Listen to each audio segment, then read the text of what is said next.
high-level talks with Ukrainian officials as they work through a potential peace plan. Let's listen into the Secretary of State as he begins speaking. I think we made a tremendous amount of progress, even from the last time I spoke to you, and I apologize for keeping you waiting, but there was more work to be done. You know, we began almost 3 weeks ago with a foundational document that was written by Russia. We socialized and ran by both sides, and with input from both sides. And one of the things that happens when you've been involved in this now for 10 months is you get a pretty good sense of what the priorities. I just don't understand like how Russia has such a like hold on anything. Like this is like a fucking. I guess Ukraine has less of a hold. That's probably it. I don't like. I don't. What is supposed to be gained from allyship with Russia? Yeah, they're like fucking. They got coal and oil. That's just, like they're not a tech hub. They're not anything other than that. People are arguing over what's our greatest adversary, Russia or China. I feel like it's China a trillion times over, or at least we're not as directly adversaries with China because we're a huge trading partner. But like. Mm-hmm. The threat to our influence around the world comes from China. It does not come at all from Russia. Until now. Because we were just letting them take a democratic country. Which is just... important issues are for both sides. And so that allowed us to create a foundational document, which has been an... You got those big-ass ears and you still can't fucking listen? Ongoing working document. In fact, over the last 96 hours or more, there's been extensive engagement with the Ukrainian side, including our Secretary of the Army and others being on the ground in Kyiv, meeting with relevant stakeholders across the Ukrainian political spectrum in the legislative branch and the executive branch and the military and others to further sort of narrow these points. We arrived here today with one goal, and the goal was to take is 28 points or 26 points, depending on which version as it continued to evolve, and try to narrow the ones that were open items. And we have achieved that today in a very substantial way. Now, obviously, like any final agreement, they'll have to be agreed upon by the presidents, and there are a couple issues that we need to continue to work on. But I think the report today is that I think today was worthwhile. It was very, very. It is probably the most productive day we have had on this issue, maybe in the entirety of our engagement, but certainly in a very long time. But work remains, and because this continues to be a working process, I don't want to declare victory or finality here. There's still some work to be done, but we are much further ahead today at this time than we were when we began this morning. And I mean, no shit.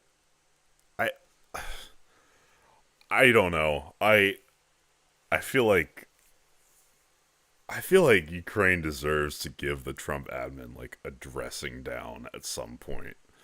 Like in the event all this shit goes over and Trump's out of power eventually. Will you shut up, man? Hey, appreciate the follow, Yoshi Airhead. Thank you. Dude, it's crazy that this shit is just allowed to slide and Ukraine has to take it because we're the U.S. It's so fucking annoying. Like, Trump put out a Truth Social. Do I believe in aliens? Yeah, why not? I think they're out there somewhere.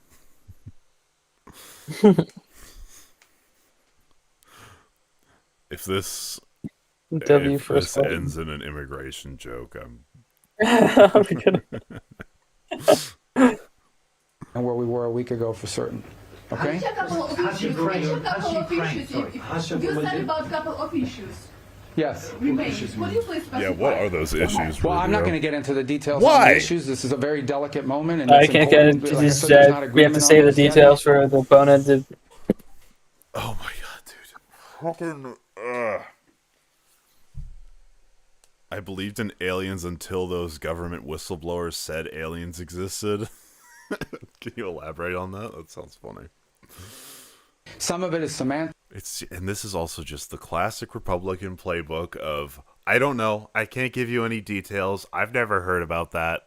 That's secret. That's going to interrupt our... It's like, transparency, my fucking ass? politics or language. Others require higher level decisions and consultation. Others, I think, just need more time to work through. As an aside, I will mention that there were items that we were discussing as part of the original 28, or it evolved. This is a living, breathing document. Every day with input, it changes. There are some that they're gonna come to a semi-okay document, but again, like they what I don't think the Trump admin realizes is the decision that Ukraine is making is it better to accept this document and stop fighting, or to continue to fight? And there are a lot of situations, such as the current plan, where it's probably better for Ukraine in terms of like political outcomes to keep fighting, rather than accept this dog shit plan, because it just equivocates to bailing Russia out early as their economy's in shambles. And like, I don't know, I feel like with European support, Ukraine could absolutely outlast Russia. Like, but I don't know. Involved equities or the role of the EU or of NATO or so forth. And those we kind of segregated out because we just met with the national security advisors for various European countries. And those are things we'll have to discuss with them because it involves them.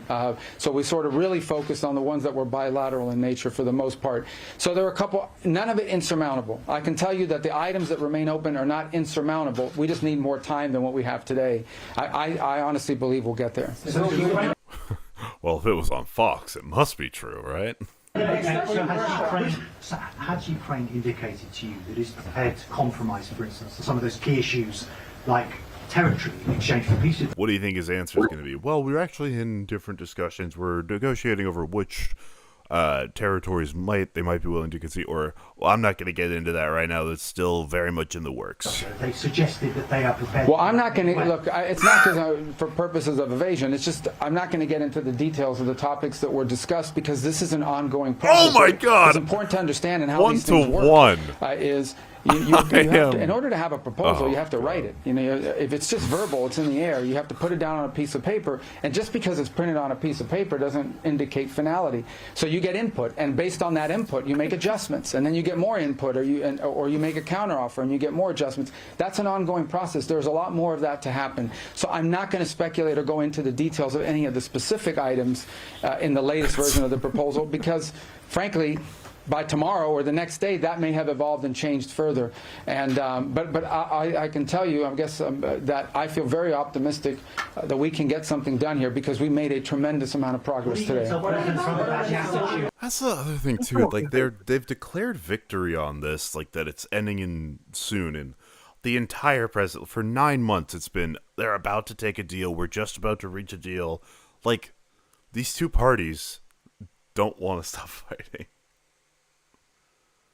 All these dudes are reptilians. What are your top 5 politicians you think are reptilians? Ukrainians during this negotiation. Oh, it was very positive. I'm telling you, today was the most productive day we have had. Ungrateful earlier. Well, today, and we've talked to him since, I think he's quite pleased at the reports we've given him about the amount of progress that's been made. Well, obviously, the Russians get a vote here, right? So, Why? I mean, look, we began from the early stage of this process with our understanding of the Russian position as had been communicated to us in numerous ways. At the State Department, we received numerous written non-papers and things of this nature, also verbally, things they've discussed over time and so forth. So it was, no matter what we came up with today, obviously we now have to take what we come up with.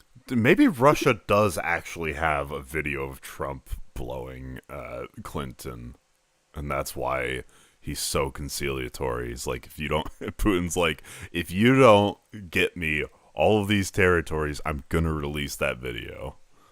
Maybe. That we can reach that agreement with the Ukrainian side to the Russian side. That's another part of this equation. Like you would just say no if you're. I mean, I don't know. No, I think Trump does it because he idolizes Putin, but be funny if that was part of the reason. They have to agree to this in order for this to work. What do you think about the counter-proposals of the Europeans? What about new deadline? Will be a new deadline or it's... The deadline is we want to get this done as soon as possible. Obviously, you know, we'd love it to be Thursday. We'd love to be. Ultimately, 9, the 10 important months point today later? is that Yeah, okay, we have made bud. substantial progress. We've really moved forward. So I feel very optimistic that we're going to get there in a very reasonable period of time very soon. You know, whether it's Thursday, whether it's Friday, whether it's Wednesday, whether it's Monday of the following week, we want it to be soon because people are going to, between today and the time we deal with this, more people are going to die. More destruction is going to happen. Our goal is to end this war as soon as possible, but we need a little more time. Again, like, their goal isn't aligned with the goal of the warring parties. Russia's goal is territory. Ukraine's goal is defending their territory and sovereignty. Rushing to peace is not a shared goal of either of those parties. The what? I'm sorry? To discuss the fighter jets in Poland. Yeah, I'm not going to discuss any of the particulars of it, right, frankly. As I said, this is an ongoing process, and so I think there's work to be done. I know that's deeply unsatisfying to you who have to cover these sorts of things, but I wanted to make you aware that we've made progress. I simply don't want to do anything that sets us back in that regard. Stop. Don't say anything until you fucking have something. Like, oh my god. Stop declaring victory preemptively. It's so fucking annoying.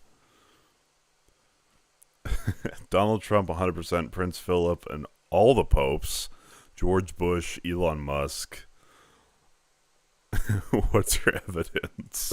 And but I can tell you we've made substantial progress. Today was the best day we have had in our entire 10 months of working on these issues.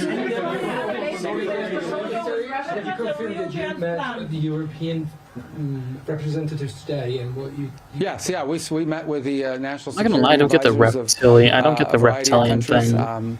That were here, and we sort Obviously, I of haven't walked them, What? I'm not sure. That's why I just don't get. asking the reptilian expert in chat. through the progress Thank we've you. made Yeah, today. yeah, We sure. didn't go in again into tremendous detail. We assured them that items that involve both Europe and NATO directly, or that those items are items that we sort of agreed to put as part of a separate track because it involves input from them. But I think what they heard, and I hope they'll confirm, I believe they will, is an incredible amount of positivity from both the Ukrainian and American side about the progress we've made today. What happens tomorrow, Mr. Secretary? What's the plan for It will tomorrow? only make sense if it includes a provision that says the Americans are willing to provide security guarantees similar to Article 5 of NATO. Are you receptive to this? Yeah, again, I'm not going to discuss the details of what's being, worked Then on. why with regard- have a press conference? Why take questions? Why do any of this? to particular provisions. I mean, clearly, I think we all recognize that part of getting a final end to this war will require for Ukraine to feel as if it is safe and it is never going to be invaded or attacked again. So that's clearly something that has to be discussed. I think we've made substantial progress. Isn't that part of the Budapest memorandum? On that and other points, but I'm not going to get into the details today about all of those. I have time for two more, guys, because I got to run somewhere. The what? You're asking the Russians tonight. No detailed Donna. Will there be a call between President Not done, I know. But I don't know. It's possible. I'm not sure. What's the plan? What happens tomorrow? Tomorrow? Yeah, what happens We from keep here? working. I mean, look, this process. No. This process has been ongoing What's up, brother? now for the better part of 3 weeks, and it's really sped up in the last 96 hours. So we have all kinds of people at technical levels that are working full time on this and engaged in this full time. In fact, even as we got up and broke up now and walked away from the table, there are a handful of technical items that we expect answers from them on or suggestions from them on in the next 24 hours or so. So this is an ongoing process. We don't have to be here in this building for that to move, but we thought today being here in person allowed us to make great strides, because especially since they sent such a high-level delegation who have the authority to sort of call back to their capital, talk to their president, and make high level. and agree We're to in certain high-level things. delegation So we made a lot of status. progress. The what? The counter proposals of the European, the counter plan of the Europeans. I'm not aware counter plan. Can you I haven't seen any counter plan. All right, guys. Thank you. Thank you. Any concessions you're asking the Russians All to right. register? You were listening to Secretary of State. The final good question asked at the end: are there any concessions you're asking the Russians to make? No, obviously. Russia actually probably does have an incentive to have this end, especially on the terms the U.S. is potentially giving them. Oh my god, this is rough. All right, what does Zelensky have to say? Thanks so much, dear ladies and gentlemen. Dear It's okay. This man looks like he's in a court deposition or something. Yeah. Hello. Hello, Biden. Sweden, honorable Mr. Speaker, and all the friends, dear Ruslan. I'm glad that the Ukrainian Crimean platform and its parliamentary track continues to work and keeps attention on a simple truth. Every nation and every state must be respected. And the core principle that kept... So is Ukraine giving in yet? No. I mean, Russia sent the U.S. a plan. The U.S., like Witkoff and Rubio, put it in Google Translate, said, this is our plan. Trump tried to pressure Zelensky into accepting the Russian plan. And then people were like, yo, that's the Russian plan, and now they're going back on it. You look up Trump and Macron shake hands and pay attention to Macron's teeth. Europe I'm going to do is this off. longer than at any other time in its history must be protected. These principles are clear: respect for human life, no changing borders by force, and no spheres of influence, applied term used to cover the desire to dominate other nations and wage wars of aggression. This is exactly what the Crimean platform stands for, refusing to accept that launching wars of conquest is normal and refusing to normalize cruelty toward people and nations. Thank you for taking this principled position and for clearly stating that the annexation of Crimea in 2014 was illegal. We all understand the global reality. In a world of hundreds of nations, there are thousands of potential wars, some frozen, of course, some hidden under old deals, some still smoldering. But in most cases, peace is upheld by international law, by conventions, agreements, and the UN Charter. If these principles do not work here in Europe, then where will they work? It is a rhetorical question, and behind it... Sorry. Okay, that looked like, obviously the handshake is still weird because it lasted so fucking long, but he might just have a gap between his teeth, no? lies a global fear that war, not peace, could again become humanity's everyday reality, as in darker times. We cannot allow this. Yeah, he's got a tooth gap. Right now. Sorry, just really quick. Like...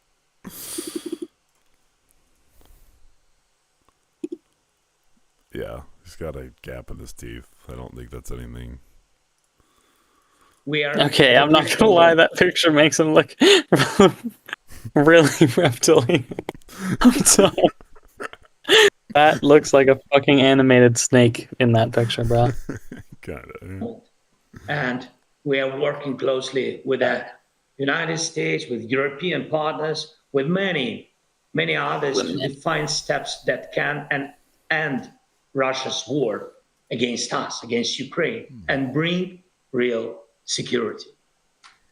And there is a lot of noise in the media, a lot of political pressure, and even greater responsibility for that. Oh yeah, another way you know that that Trump and his admin were in contact with the Russians is him posting on Truth. Zelensky never said thank you to me once. It's like, shit, fucking... You can't just do something because it's the right thing to do. Do you need to be... I mean, he does need to be groveled to. That decisions ahead.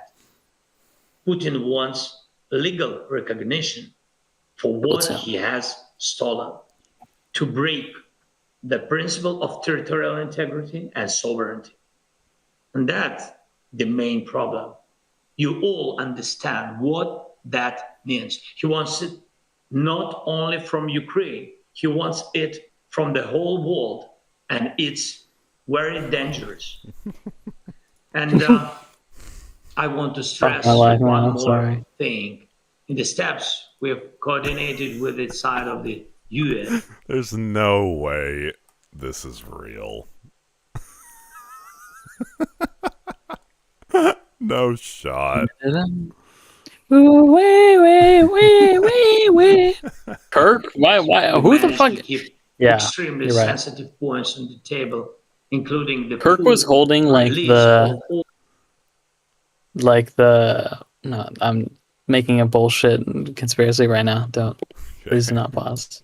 Ukrainian prisoners. He was holding the under the vapor neck. All formula and civilians, and the complete return of Ukrainian children abducted by I'm Russia. trying to make like a. It was like a important powerful entity holding the universe together. That's why they needed to kill him. Of course, we all continue working with partners, especially the United States, and look for compromises that strengthen but not weaken us. And we will continue explaining how dangerous it is to pretend that aggression is something one can simply overlook and move on. And I ask you, do not stay silent. Do not be passive observers of history. Be participants. It is important to support Ukraine now, and I thank you for that support. It is important to support the negotiation process, and I'm grateful for every piece of advice and every bit of information we receive from European leaders. And it is crucial to support the principles on which Europe stands, that borders can... Yeah, it's rough because as it stands today, Europe doesn't really have the, military horsepower to fuel this engine, unless Poland gets involved, I guess. But I don't know. Things are looking grim. Unless Europe steps in like today, I'm not sure if this is going to be a good outcome for Ukraine here. Cannot be changed by force. That war criminals must not escape. Oh yeah, also the stipulation that war crimes can't be prosecuted. Excuse me. Escape justice, and that the aggressor must pay fully for the war he started. And this is why decisions on Russian assets are essential. Please support these decisions, and above all, keep pressure on Russia. Russia is still killing people every day. Occupied territories remain occupied. And that means Russia remains a criminal state. Today, almost 70 parliamentary delegations are present.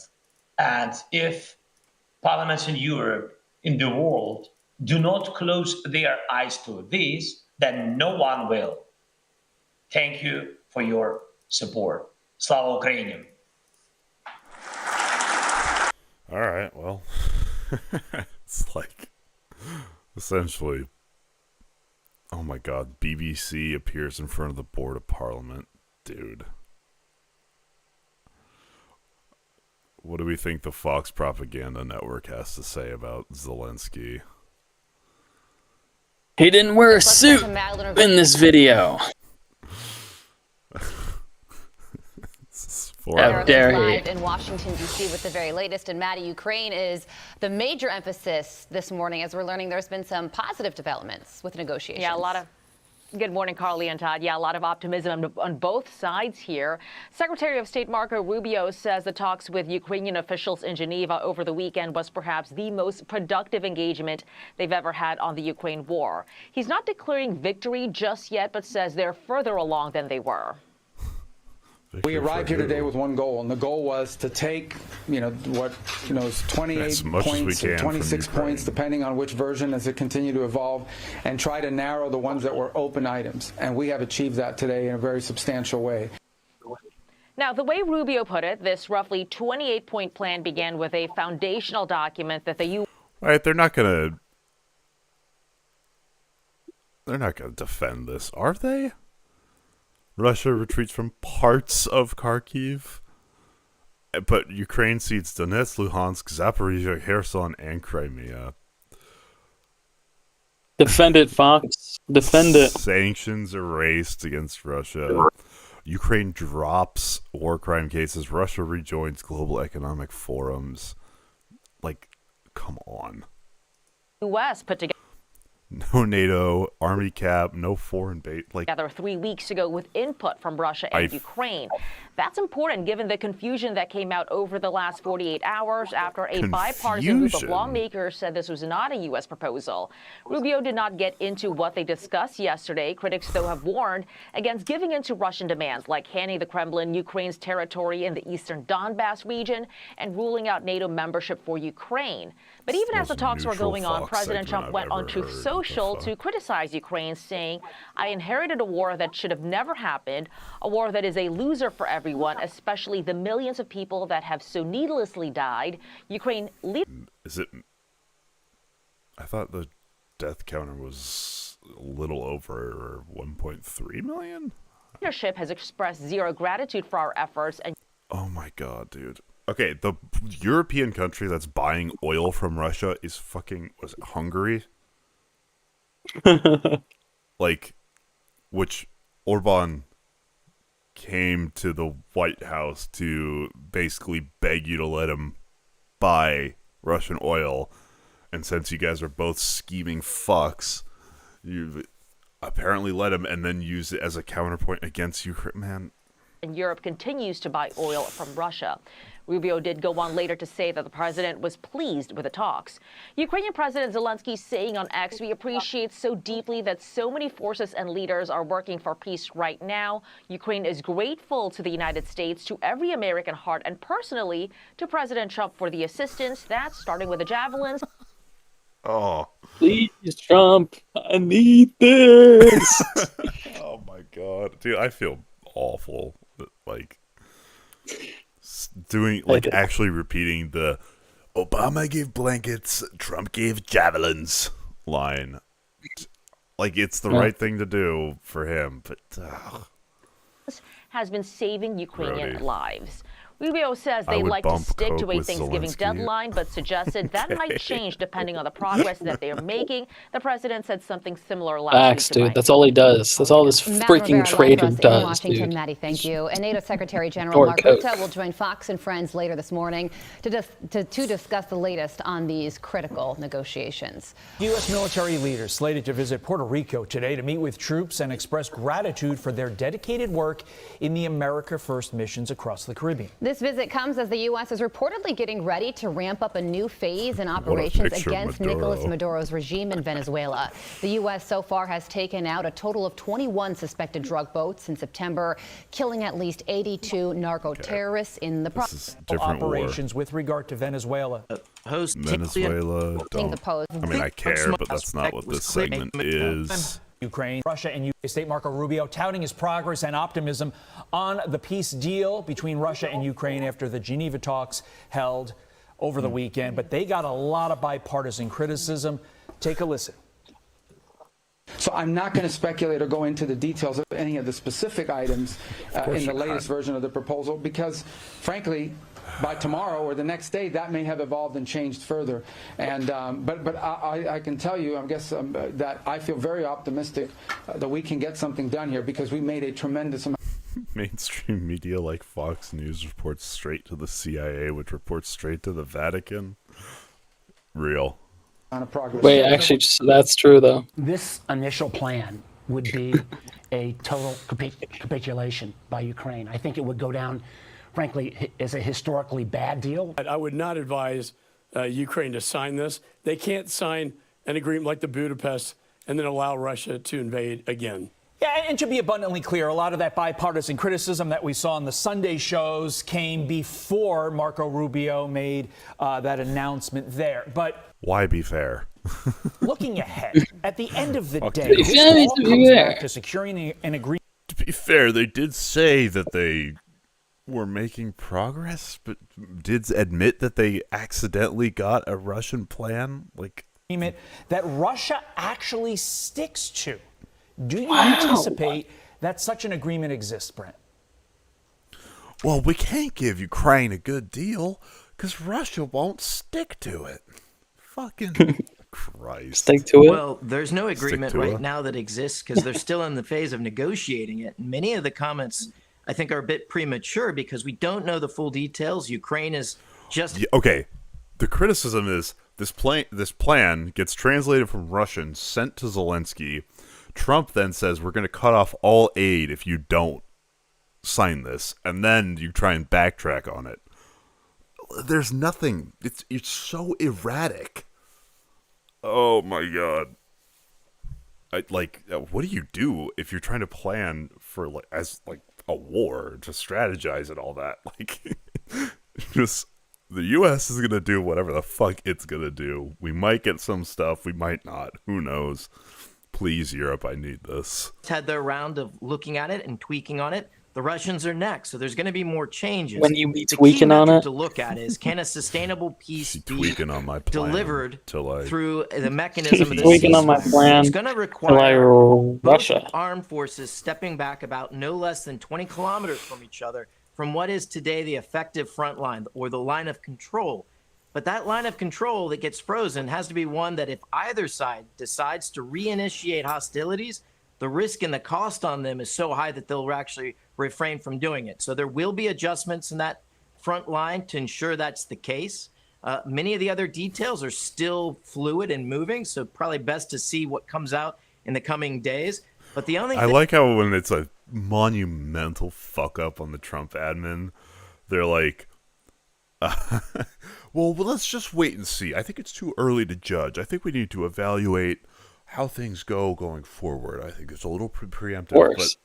But the other headlines, I'm just looking here on Fox. Mark Levin, Democratic Party is a diabolical party. Education has been a downhill slide. Charlie Kirk sends warning on Mamdanian socialism.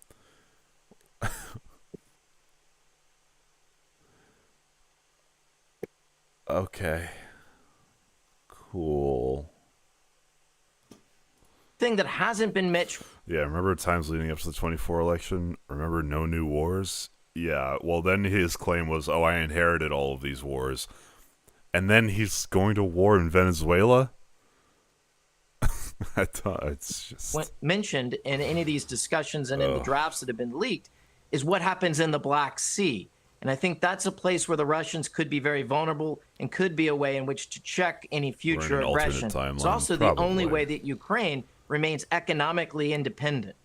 Yeah, and Secretary Rubio sounded extremely pleased with how these talks went yesterday. He said he wasn't going to release any details because they could change by today or tomorrow, but we eagerly await those new details to come out. Former Navy captain and 5D chess. Dude, one thing I liked about Marjorie Taylor Greene's exit speech was like, it's not 4D chess. There is no grand plan. It is erratic and irrational.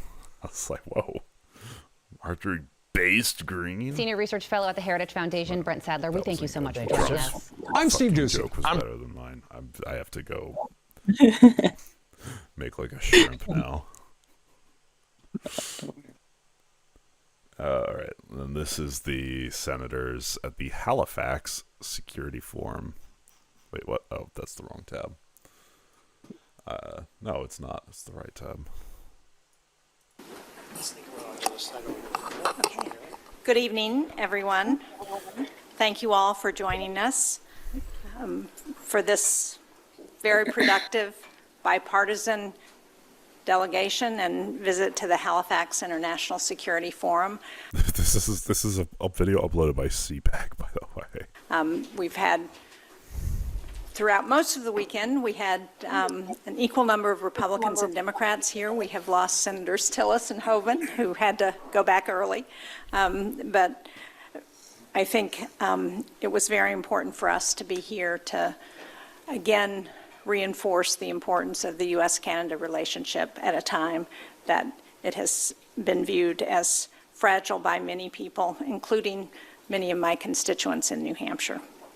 I want to begin by pointing out that earlier this afternoon, Secretary Rubio spoke with members of our delegation. He's on his way to Geneva. He was on the plane when he called us to meet with our European partners, to meet with a high-level Ukrainian delegation to discuss the 28-point plan that's been circulating. Throughout the weekend, I have made it clear that I believe this is a Russian proposal. I hope that tomorrow's negotiations in Geneva focus on a real framework for negotiation that guarantees an outcome that benefits Ukraine rather than Russia. Thank you. I think the instinct to say both sides was strong there, but real peace plan needs to be sustainable and backed by Ukraine's government and its people. It should be developed in full consideration and consultation with our allies who are going to help guarantee a ceasefire and any long-term peace deal. It should include meaningful security guarantees that assure Ukraine and our allies on the continent that we won't see Russia invade Ukraine again in a few years. And I think the United States Congress, on a bipartisan basis, including here at this forum, if you listen to the members of this delegation. Remember, the whole thing, too, is like, we said, give up your nuclear weapons and we'll protect you, kind of, sort of. And then they got invaded. They don't have nuclear weapons anymore. And one of the big points conservatives use to not back Ukraine is, whoa, whoa, whoa, Russia has nuclear weapons. It's like, so did Ukraine until we said we'd back them. Like, delegation have reiterated our support for Ukraine. We believe it's critical that we maintain intelligence sharing and military assistance should remain in place until a real peace deal is reached. So again, let me just close by pointing out that this is my last trip to the Halifax Forum in an official capacity. I have been very honored to be able to join this forum over many years and have been especially honored to lead the U.S. delegation for the last many years. So let me turn it over now to my co-lead from South, that plan got out. Oh, damn, she is I'm not going to speak for the White House on that. Pardon the phrase here, but the Kremlinology of who exactly in the White House is calling the shots about this negotiating position. Can you shed any light on any of that? Look, I'm not going to speak for the White House on that. But what I will say is that it is totally unacceptable that plan got out, representing only Russia's perspective on a settlement with Ukraine. And what is in that plan, from my perspective, is whether we're talking about NATO guarantees that there will be no further NATO enlargement, whether it is giving Russia control over Ukraine's military in the future, whether it's a discontinuation of intelligence sharing. There is so much in that plan that is totally unacceptable if we're going to have a real negotiation that is going to actually produce a peace deal for Ukraine and Russia. Okay, let me just fill out, because look, we're doing this on a bipartisan basis. We were there when Secretary Rubio made the phone call, and the number one, I did ask, can we say that we've received the phone call from you? And he says yes. And can we explain basically what had occurred? And he said yes. And so what we can share with you is the federal government, or the. Why are we watching Freemasonic reality TV? I mean, we're so many layers deep. We're at the Halifax International Security Council or meeting forum, Jesus, put on by CPAC with a bunch of senators. This administration was not responsible for the release of this information in its current form. But we can also tell you that. But that's such horseshit. Of course it's responsible. So a leak is a leak. until the president doubles down on it. The president of the United States endorsed this plan and tried to threaten Zelensky with withdrawal of aid if he didn't accept this plan. Like, it no longer became just a leak after that. Okay? That at this point, they want to be able to utilize it as a starting point for where Russia is making demands. And in doing so, the response is we're going to share it with Ukraine as an intermediary, and we're going to ask for them to respond back in a timely fashion. And then in responding back, that now begins perhaps a negotiation in which there may be lots and lots of space between where it's not hardly doable to bring it together, or maybe there's enough there to begin talking about what could be acceptable, what is not acceptable, and what might be acceptable if further negotiated. But the intent was to take what had now been publicly discussed in news reports and to allow the Ukrainians the opportunity to respond back to it. But and I can also share this with you. What's up? No, I said to it. Sorry. We are not aware of any discussion. My input by from the now on is administration control. So don't even limiting like support honestly. based Notice how the red ties are looking at the blue ties' booty? upon that discussion. Nick Schifrin from PBS NewsHour. I think we should keep going on this. Senator Rounds, you started a sentence earlier. It is a proposal that was received. So just to be clear, did the Russians give this to Witkoff? Oh. Should there be consequences on Witkoff, as McConnell suggested? Is the threat of the U.S. pulling out of Pearl and intelligence cooperation off the table? Did Driscoll know this was a Russian document? And how in the world would the White House stand by what Rubio knew was a Russian document for the last 4 days? Dude, what the fuck? What news org is this guy with? Stand table. Did the U.S. pull Based consequences? department. So just to be clear, did the Russians started a sentence earlier? Nick Schifrin. Based upon Ready? that discussion. Nick Schifrin from PBS NewsHour. I think we should PBS. That's why they're getting defunded. Damn. keep going on this. Senator Rounds, Russians give this to Witkoff. Dude, what a great Should there be consequences on Witkoff, as McConnell suggested? Is the threat of the U.S. pulling out of Pearl and intelligence cooperation off the table? Did Driscoll know this was a Russian document? And how in the world would the White House stand by what Rubio knew was a Russian document for the last 4 days? What I can share with you is what we've received today from the Secretary. And what he told us was that this was not the American proposal. This was a proposal which was received by someone who has identified and they believe to be representing Russia in this proposal. Again, why did Trump double down on it?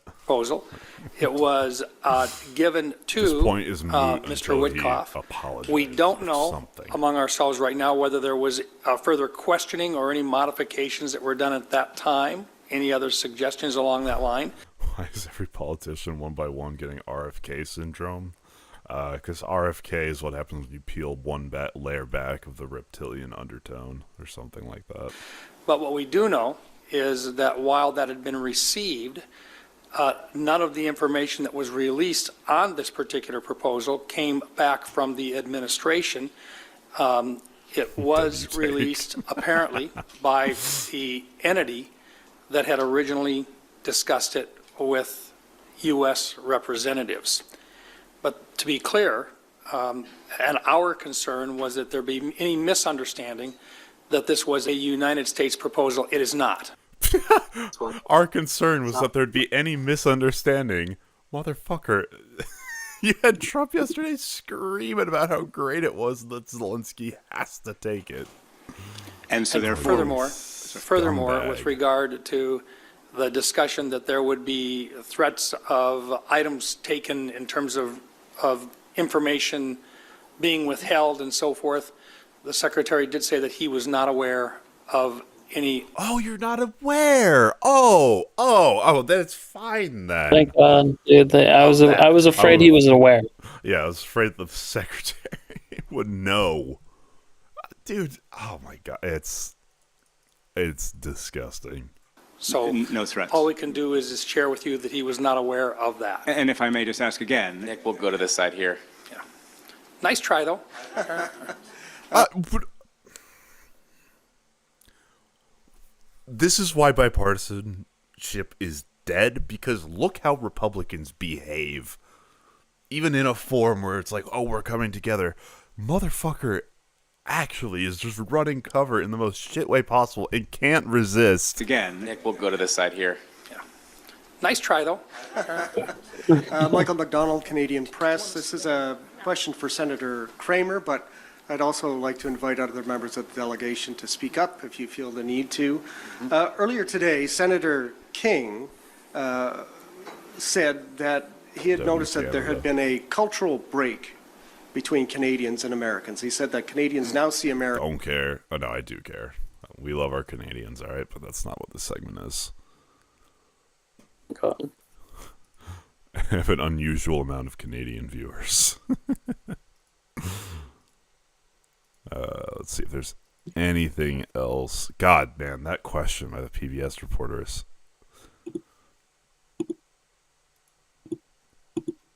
Like it was written in Russian to begin with. And so we just wanted to get what actually happened.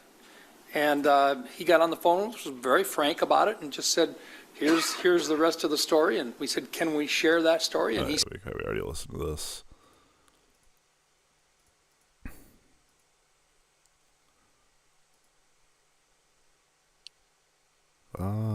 What else we got? We unanimously see this as a war of aggression against Ukraine. Just to be clear, we unanimously see this as a war of Russian aggression against Ukraine, and are.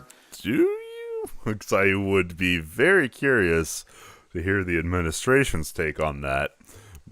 Because there's a fucking another Truth Social that actually has been permanently poisoning me.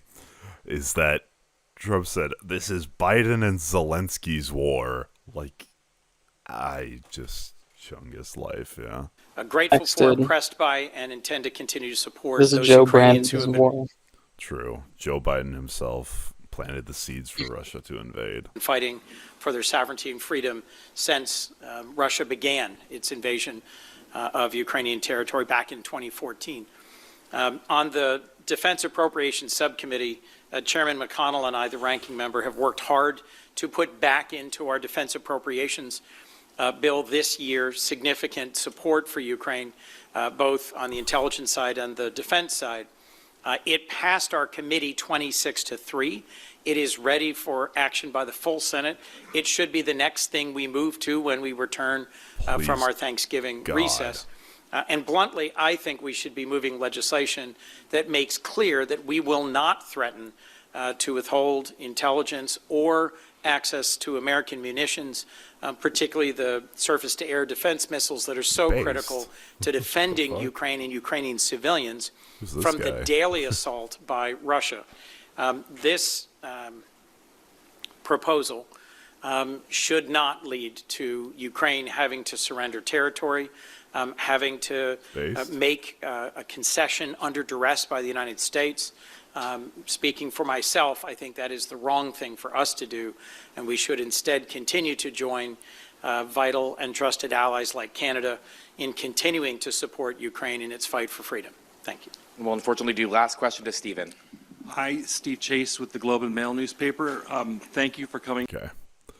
Nice to know that there's still people in the government that are not super crazy.